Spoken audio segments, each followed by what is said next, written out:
Chapter 36. Now it came to pass in the 14th year of King Hezekiah, that Sennacherib king of Assyria came up against all the defenced cities of Judah, and took them. And the king of Assyria sent Rabshakeh from Lachish to Jerusalem unto King Hezekiah with a great army. And he stood by the conduit of the upper pool in the highway of the fuller's field.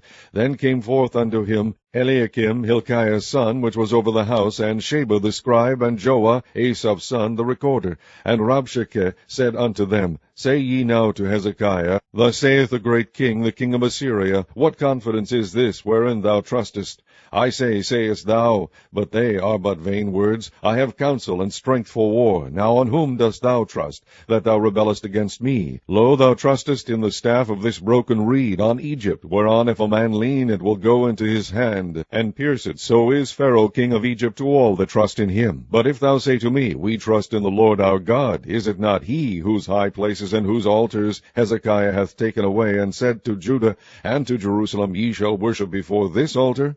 Now therefore give pledges, I pray thee, to my master the king of Assyria, and I will give thee 2,000 horses, if thou be able on thy part to set riders upon them. How then wilt thou turn away the face of one captain of the least of my master's servants, and put thy trust on Egypt for chariots and for horsemen? And am I now come up without the Lord against this land to destroy it? The Lord said unto me, Go up against this land, and destroy it. Then said Eliakim, and Shebna, and Joah unto Rabshakeh, Speak, I pray thee, unto thy servants in the Syrian language, for we understand it, and speak not to us in the Jews' language, in the ears of the people that are on the wall. But Rabshakeh said, Hath my master sent me to thy master and to thee, to speak to these words?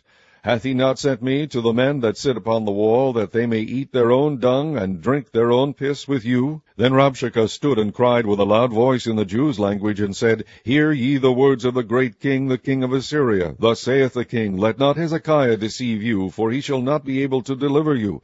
Neither let Hezekiah make you trust in the Lord, saying, The Lord will surely deliver us. This city shall not be delivered into the hand of the king of Assyria.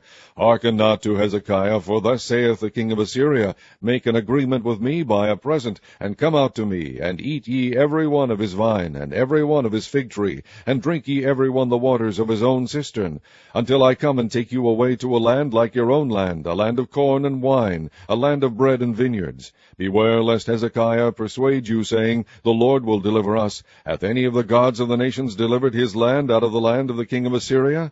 Where are the gods of Hamath and Arphad? Where are the gods of Sepharvaim? And have they delivered Samaria out of my hand? Who are they among all the gods of these lands that have delivered their land out of my hand, that the Lord should deliver Jerusalem out of my hand? But they held their peace, and answered him not a word. For the king's commandment was, saying, Answer him not.